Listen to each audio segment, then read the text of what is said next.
what torment awaits the bride. Asmodai, great king of lust, son of the great bear in heaven, I invoke you and your wickedness. Oh, what sorrow awaits the groom. Asmodai, great king of passion, son of the dragon, I invoke you and your treachery. Oh, what pleasure awaits the devious and the bold. Asmodai, Invincible King of Infidelity, first and foremost and favorite of a Maimon, I invoke you and your guile. Great King Asmodai, your thirst is legend. From the virginal cisterns you drink most deeply, as the Ursuline sisters of Laudun learned firsthand. The power of the Prince of Lechery on full display. Well, of course, Father Grandier was given the fullest of blame. He was burned at the stake at last, but not before being drowned, answering the extraordinary question, not before being broken by the Spanish boot. And to his credit, he never did confess, for it was never his craft that invoked Asmodai's wrath. Instead, Cardinal Richelieu was to blame, a cardinal of wickedness. Of course, he also died in pain. O great King Asmodai, I invoke you. O vengeful Asmodai, I call you. O guileful and wise Asmodai, I call upon you. I invoke the great demon king of lust, revenge, and fate. I call upon King Asmodai, the invincible king, the king of lust, the king of jealousy. Come. Come unto me.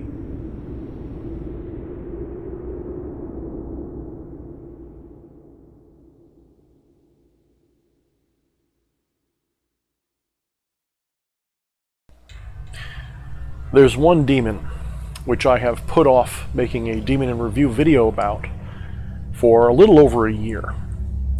Even though I worked with this demon rather early on in my reawakening to magic and subsequent rise, this demon has always sort of been a spirit that I kept most occulted from others in my work. This spirit that I'm about to speak of goes by many, many names. The one many of you will know is Asmodai, and of course, just recently Become a Living God has released their Compendium of Asmodai, which I have only started dipping into in the last few days, and I must say I'm already pretty impressed with it. My buddy, my friend Eric, if you are listening to this, excellent job so far. I read your parts already, and so much of it resonates with me very clearly. A lot of wisdom. And that leads me to one of the things that I want to talk about this spirit in particular. Asmodai goes by a lot of different names. We could say that Asmodai is the goetic incarnation of this being. We could say that before that, people would have called him Asmodeus. For Asmodeus means essentially the same thing as Aeshma Deva. And Aeshma Deva, or Aeshma Deva, is the most famous incarnation of this being. However, some have syncretized this spirit with several others. Some may have even called it Iblis. I'm not saying it was, but there's a lot of different people who will syncretize it in terms of history and anthropology. This spirit, whatever name you want to call it, there's a reason why in pop culture and fiction, Asmodeus is Satan, Lucifer. They're often synonymous as being the same being, just with a different mask. And there is certainly an element of multifaceted identity in the satanic being, the adversary, in which it has manifested in different forms and different guises throughout creation, throughout reality. And if we are to examine our beliefs through a metaphysical lens, an intelligent one, a non-dualist one, a monist one, we would discover then that whatever this being is, there's a hierarchy of self to this being, much like there's a hierarchy of self within you. You have the things which you barely consider part of you, your extremities, your fingertips, your hair, your nails, to the things which are central to the core of who and what you are, your mind, your heart. One could say, perhaps, and as I evolve in my own spiritually, perhaps I agree, that all of these beings, all of these demons and gods, are expressions of different central truths, different archetypes. And even these archetypes can eventually be syncretized, can be connected one from the other and to the other as being part of Source. So the adversarial aspect of Source has an emanation which has inspired mankind to find a spirit, a demon, a dark entity, a malevolent force, which has come down to us and is today often called Asmodai, Asmodeus, or Aeshma Deva. Now personally, I like to reference usually, well, actually all of the names. I've never been scolded by this being for using one or the other.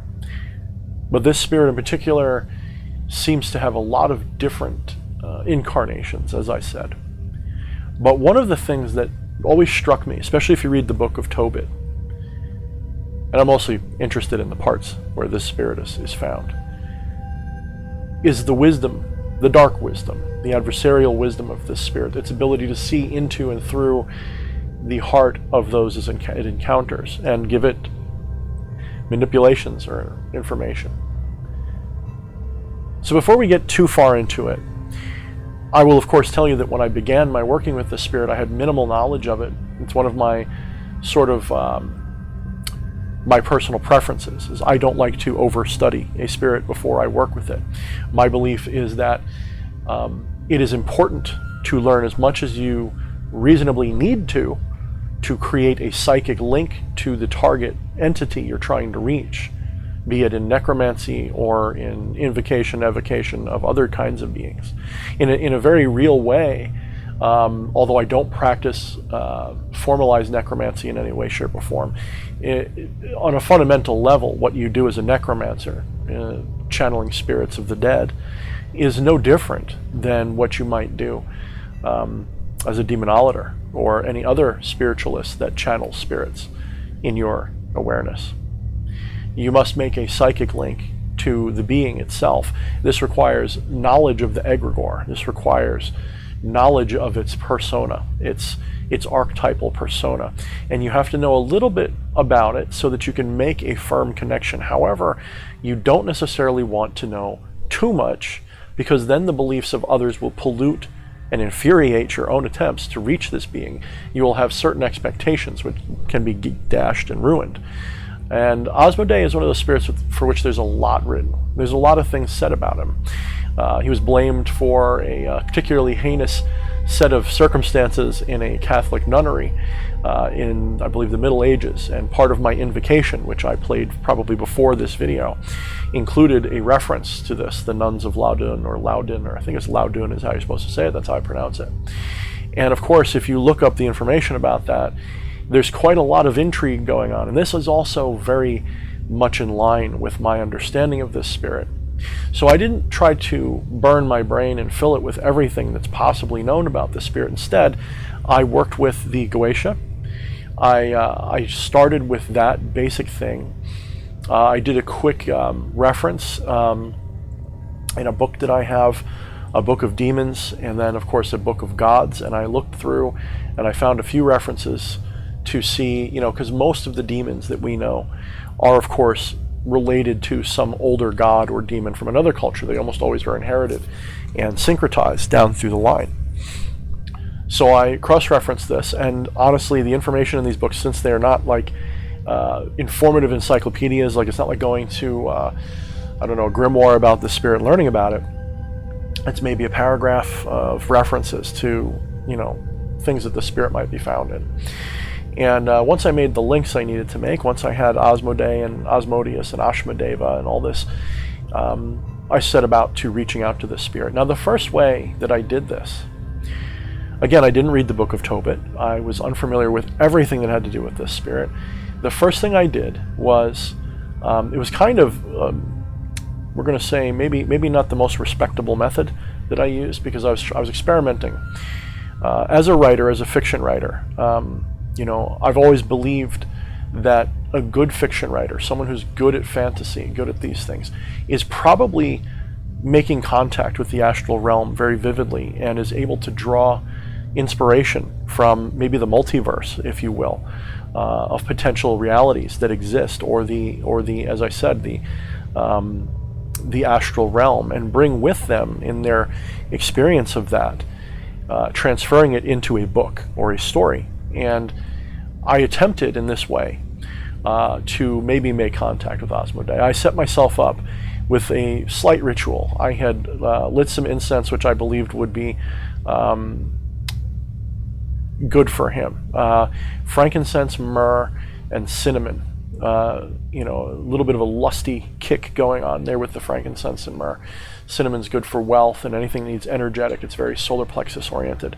I may have used a little dragon's blood as well. I tend to mix and match my incenses to create a blend that I like, for different spirits. Although sometimes I'll just use what I have on hand. This particular time, this just felt right. I've also found that I think he likes patchouli a little bit as well, but I could be wrong. At least for me. At least when I offer it seems to go well for me. You have to remember, incense is for you more than the spirit than anything else. It helps you connect with a certain vibrational mood, if you will. And so I set about writing, and I wrote this scene for a anthology of dark stories, if you will. And it'll probably never be finished. It was just an experiment. Of course, it was well written, though I did like it. I might edit it and work it into a future story. But in this story, this modern day, magic practitioner enters a trance and goes to their astral temple, and is shown into a chamber of his astral temple, where he usually meets with other entities, where within this chamber, the entity, they're sharing control, if you will, of the astral temple, and the entity can, of course, make this chamber into whatever it wishes symbolically. And so as I'm going through there in my mind's eye, basically in meditation, being inspired to have something to write, so I set myself up with this scene in my mind's eye, and as I played through it and kind of entered a trance, it started to get vivid, and I'm like, oh, this is good. This is very good. This is going to make for good writing, because I'm seeing things that I don't normally see with my, when I'm just writing, sometimes it just comes out. Well, I'm actually seeing things like I'm there. And I appear in this place that is filled with water. It is sort of a subterranean style place filled with water. The ceilings are maybe 15 feet or less from, above me, with me standing on the floor. So, maybe 10, 15 foot ceilings, I guess is what I'm trying to say. The water, I couldn't tell how deep it was, because I was just kind of like, remember, this is just a trance. I'm kind of like in a dream. I'm kind of like a daydream. I'm kind of flickering to different places with my awareness, teleporting, if you will. As if you do any kind of daydreaming, that's the easiest way to get around. Why walk when you can just, sort of blink to another place in the room in your daydream, right? So I'm blinking around this place, and I see in the center this dais, this platform, this marble platform, very much in an elegant, I don't want to say Greek or Roman, but certainly classical, certainly something that an ancient culture would have made, stylized with different kinds of, I'll say, ivy and things carved into the edges and into different accents all around it. And in the center of this dais type of thing, this raised platform, you go up a couple of stairs, and you're on this raised platform, and in the center was this white ivory or white stone or white marble of some kind, this perfect alabaster stone, reclining, lounging couch, like the kind you'd see the very wealthy, like you almost picture Cleopatra like reclining on this. And on this was reclining one of the most regal, one of the most beautiful incarnations of a demon, clearly, that I could imagine. It was a very classical looking demon. It had the reddish hue, almost, I'm going to actually say, maybe that's why I've been so drawn to it, kind of like carnelian, a little bit like the color of carnelian, mottled with orange and red, very, it wasn't ugly and gross and slimy. It was a beautiful color of skin. It was definitely, not like baby soft skin. It was beautiful. And it had horns, and they came out and they swirled around. They swirled around a certain way. There was almost like ram's horns. And I approached this dais, and I saw this being.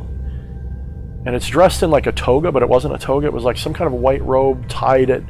my imagination was filling in blanks for me. I was like, I picture it in a toga, so it's in a toga, but it probably wasn't in anything. This is my mind's eye doing this for me. And but it's reclining. It does look like some kind of a Greek or a Roman, noble or something, like a Caesar or like a king or something. And it's reclining there, and it's got this goblet, and this goblet is made of what was either brass or gold or something like that. It was a gorgeous goblet, encrusted with gems. And it may have been wood, but it certainly looked like metal. It was like metal paint at the very least.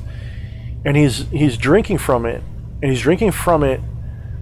For me, it would take both hands. It was a huge goblet, but for him, it was one hand. Black claws. And he's drinking from this with his black eyes closed. He opens them briefly and closes and takes a long drink. And he's clearly thirsty. You hear that gulunk, gulunk, and he's just guzzling this water. And the water's pouring down. At first I thought it might be wine or something. No, it's water. And it's pouring down. He's drinking it so heartily that he doesn't even care that he's spilling it on himself. And it's just dribbling down his face a little bit. And he finishes it and wipes it. And he hands it to one of these two beings that I saw there as well that I forgot to mention. These two alabaster-skinned, idealistic bodied females. And I don't mean like porn star ideal gigantic boobs or something. Just idealized, statuesque, lithe, feminine bodies. Okay. And they were, like I said, alabaster skin, very, very... Their faces, however, were unusual. And I knew them in my mind immediately that they were succubi. And they had very unusual faces. They had almost infantile faces. When I mean infantile, I don't mean like, like you find a child attractive. I mean, they were just like distorted a little bit, kind of like the lips were stretched wide. The eyes were very almond shaped. There was no hair anywhere at all whatsoever. Nothing. Not on the head, not on the eyebrows, not on the... And they were nude, so not anywhere, but they were definitely feminine. And they were almost like mannequins or something. They were almost unreal. Actually, the closest thing I could probably say they reminded me of, if I had to put a thing on it, would be a female gelfling or something from like Dark Crystal, but not like that, because they're all colored and stuff, and similar to that, but not that extreme, like not that extremely inhuman, more like what a human would look like if they had some of those qualities.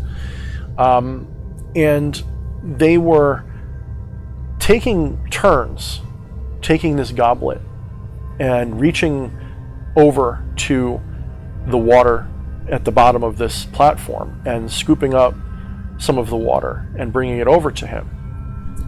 And he would drink deeply from it again. And I stood for what, in my mind's eye, in the daydream, seemed like not very long, but I assumed was a little bit. He drank another full glunk, glunk, glunk. And then he turned his attention on me, and we had basically a conversation, which I won't reiterate everything that was told. Again, like I said, a lot of the things that happened, there's a reason I haven't jumped on to talking about the spirit yet, very much. And it's interesting because about a week ago, almost, I'm going to say 5 days ago, I recorded a video for this. And wasn't as good. I can already tell this one's better. But I recorded a video for Asmoday, which I wanted to have ready so that I could release it the day after I had E.A. Quetting and Zarafina Angelus on my live stream. And that was an awesome live stream. If you guys haven't watched it, definitely go check it out. It's about 3 hours long, so you might want to have some food ready to go. And we had a good time though.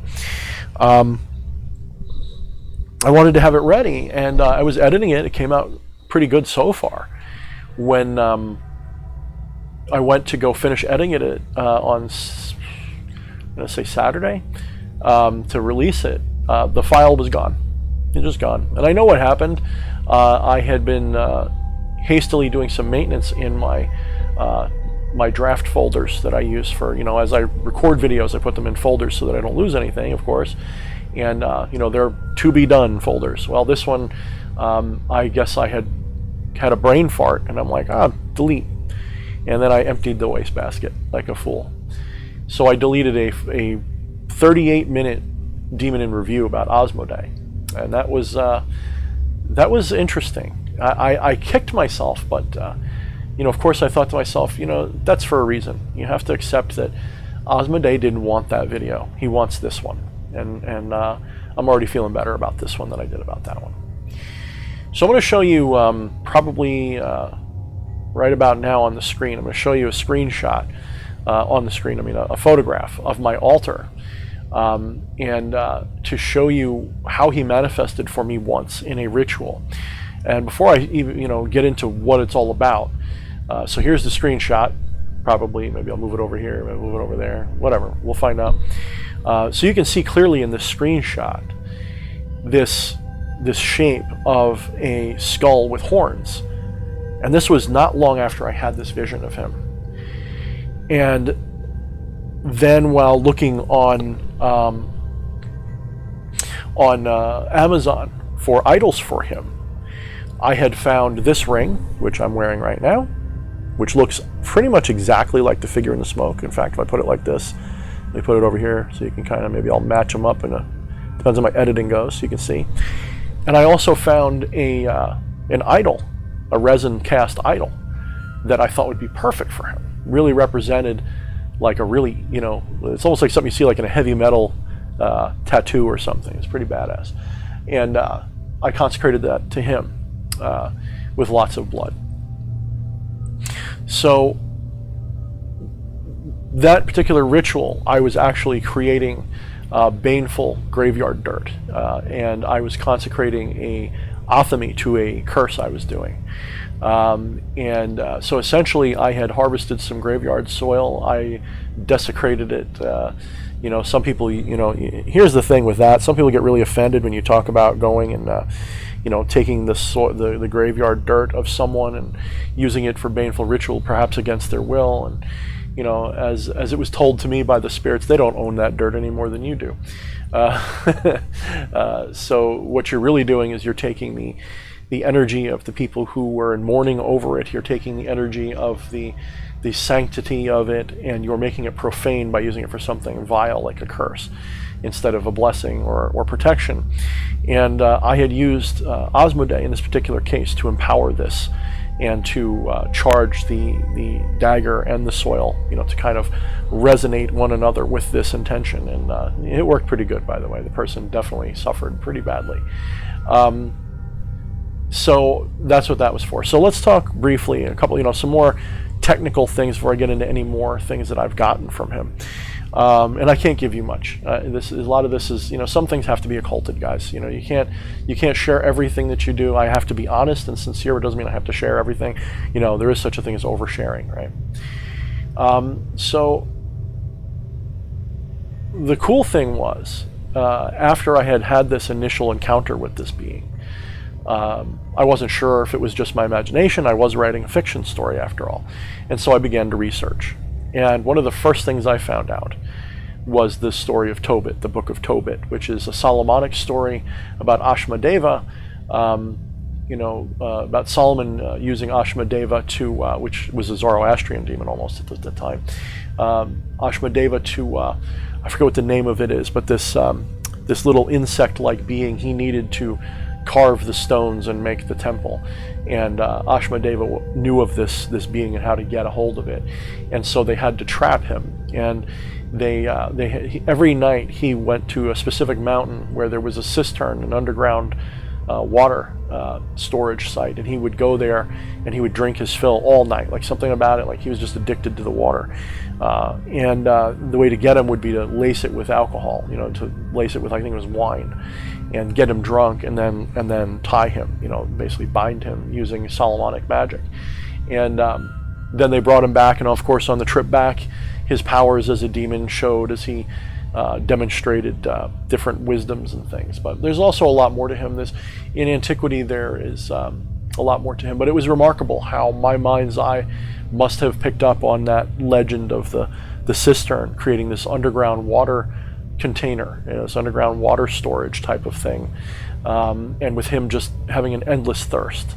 And this was important to me a little bit. I mean, there's a lot of cultures, if you go back to Sumeria, to Sumer, I should say, when people would die, they would go into the underworld, and if people no longer loved them, if people didn't make offerings and libations to them, they would have nothing but dust to eat, and they would become dry, and they would become husks and miserable beings. So it was important that people honored the dead. And it's almost like this. It's almost like Asmodai, Aeshma Deva was thirsty, perhaps for a similar reason. Maybe he was,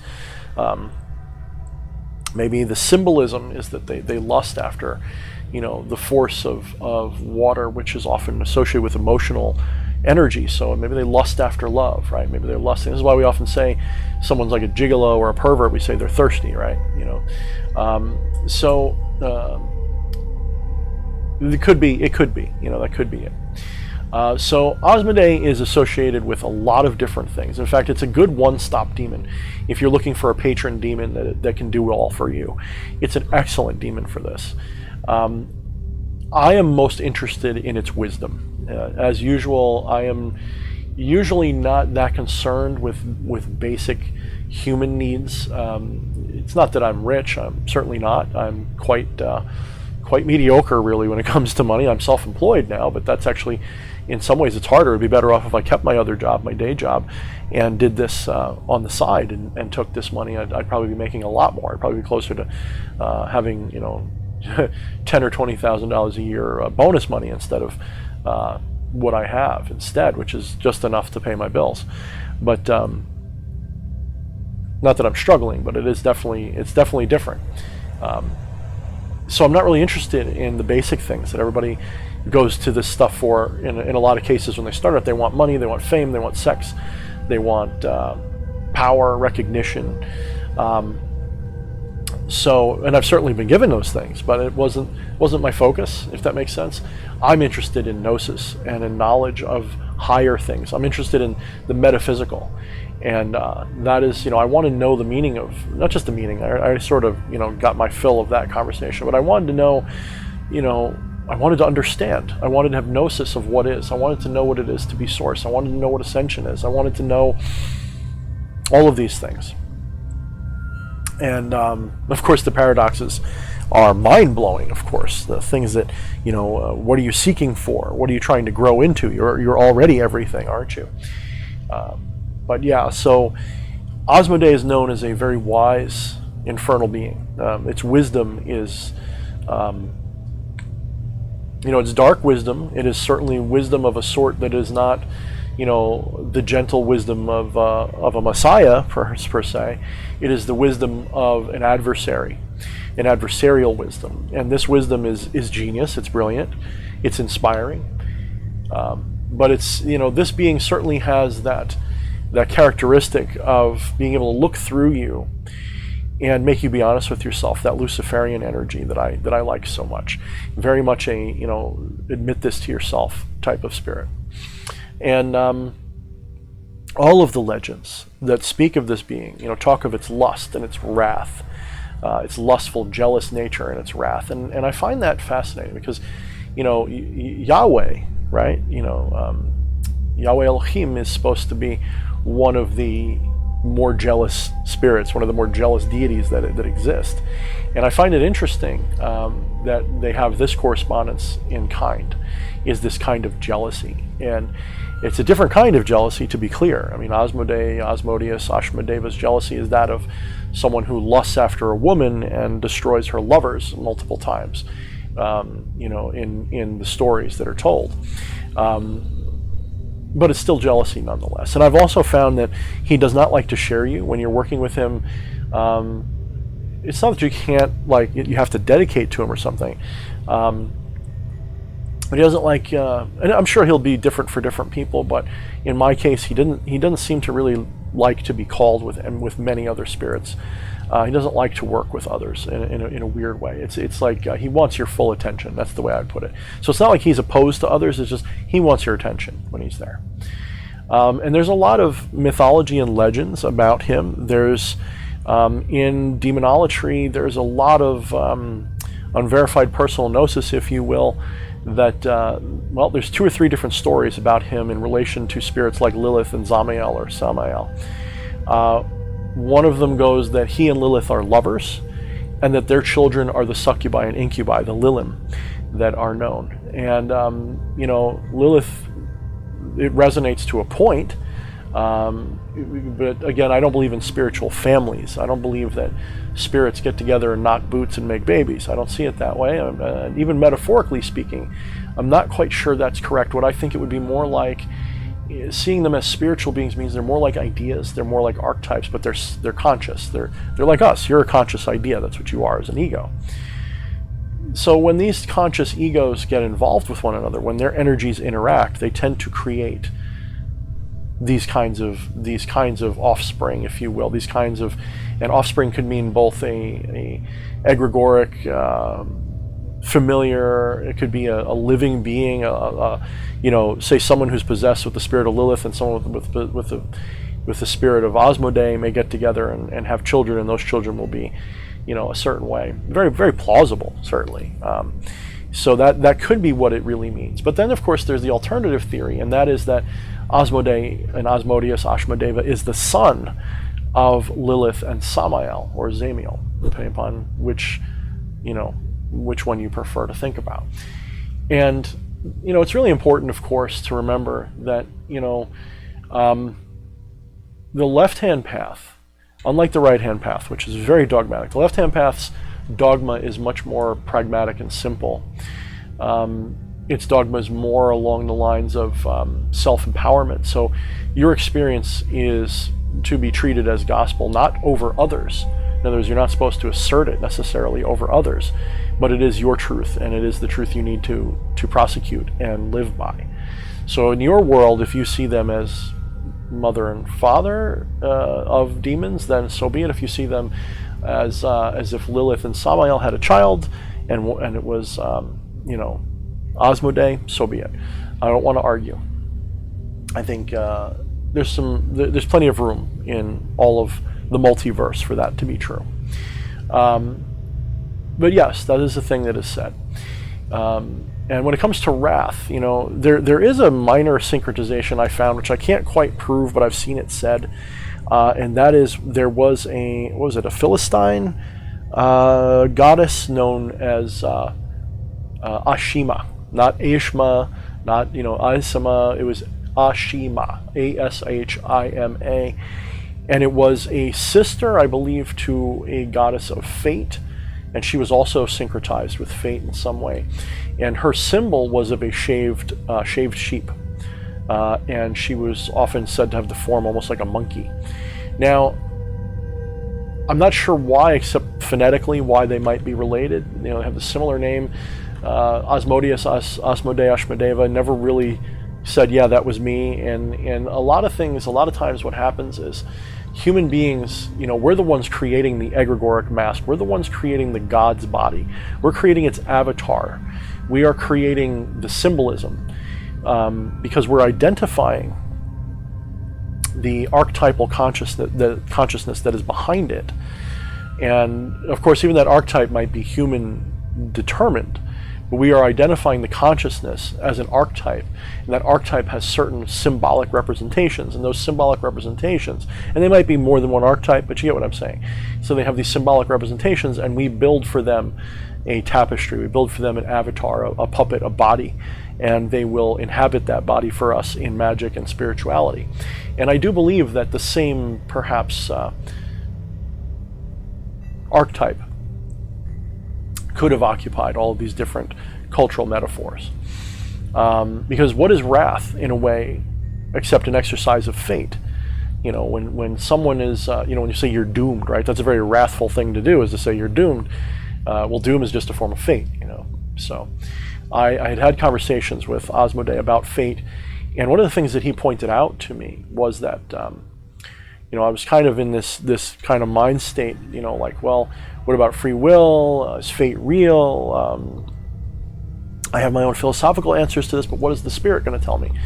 And Asmodai pointed out that what fate is, it's not a thing that is set in stone. Fate is a path of least resistance for you.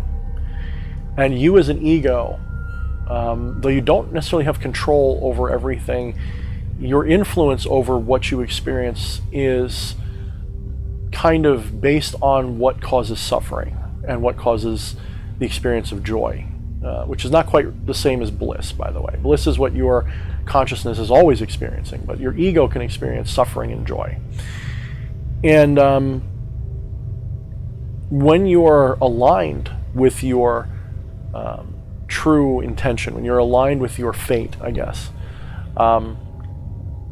it is the path of least resistance. You will find that when you're not doing what you're supposed to do in life, and this may be something you can't tell what it is, when you're not doing what you're supposed to do in life, life is very difficult. You will find that you stumble at every turn. You will find that there's nothing but hardship. You will find that you are just struggling all the time. And you will find that when you're doing it right, there'll be synchronicity. You'll find that you will have a lot of movement and transformation. And it can be painful, mind you. I'm not saying it will be pretty. I'm just saying it will somehow be, instead of something you suffer, it'll be something that you feel exhilarated to experience. Exhilaration can suck sometimes too. Jumping off the roof of a building and almost dying, but at the last minute a parachute opens or something. You know what I'm saying? Like near-death experiences are exhilarating, right? They're horrific until you have a moment of clarity when you don't die.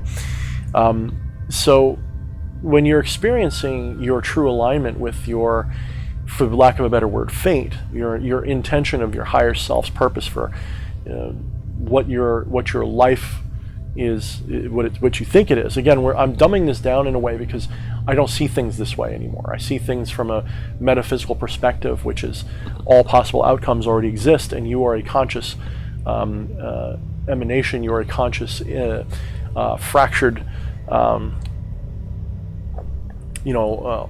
mind of the source, and you are experiencing this reality. Sort of like a person would read a book, a choose your own adventure book. It's all there. You can live any life you might want, but the thing that really has control is not the ego. The ego is just along for the ride. The ego is the part that bitches about things, bitches and moans and likes things. So when we identify with our ego, with our egregore, with our self-egregore, with our ego, when we do that, we very often will forget our purpose. When I say purpose, I don't mean like it's a cure to nihilism purpose. I mean your purpose is blissful. Your purpose is to experience life. It is to go through a certain pattern, I guess you could say. And that pattern may be self-destruction, mind you. Your pattern may be completely self-destruction. Get it out of your head that purpose means that you're going to have a good time. Your purpose may be to kill yourself or something. I'm not advocating it, by the way. YouTube, don't kill my channel. But your purpose may be something rather adversarial to your existence. When you are aligned with your greater purpose, when you're aligned with your true self, your true intention, when you're honest with yourself, when you've had that alignment, it's like the world opens up and you are suddenly filled with power. It is like suddenly the entire universe parts the Red Sea for you. It is like nothing can fail. Doesn't mean you're going to have the greatest time of your life, but it means you will have that exhilaration when you're following your true intention, your true purpose. And it happened to me when I returned to magic. When I started, when I left it, life was hard. It was necessarily hard. I had to learn a lot of things to get where I am. And those things weren't found in occult books, they were found in life. They were found by getting my butt kicked by the bullshit that goes on in this world that we pass, this flimsy excuse for a civilization that we live in. And I had to deal with all of that. I had to have a moment of ego disillusionment before I woke up a little bit and realized the truth. And when I did, magic wasn't far behind that. A return to magic. And that return to magic didn't just result in me going, well, I enjoy books or something. Because I'm going to be brutally honest with you, if it wasn't for doing things like YouTube and writing books, my practices in magic might even have diminished, because I probably would have been a little bored, because I had already sort of found, there's a statement about magical power, I guess you could call it, that Siddhi, the Hindu idea of magical abilities, flying and mind reading and all that. They're not the point, of course. They're like the foothills of enlightenment. You may achieve some of that, but that's not the purpose of what you're doing. So in the same sense, I'm always more interested in the metaphysics, not in the little petty manifestations of my intention that happen quite frequently. It's just, that's not what I'm interested in. I'm interested in, I want to align myself with the current of what is, not join it, not anything. I want to align with what I am.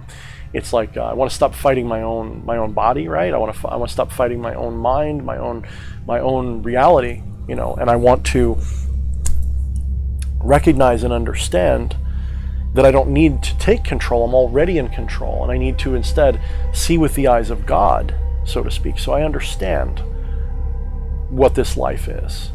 And that wisdom is very much a gift of Asmodai.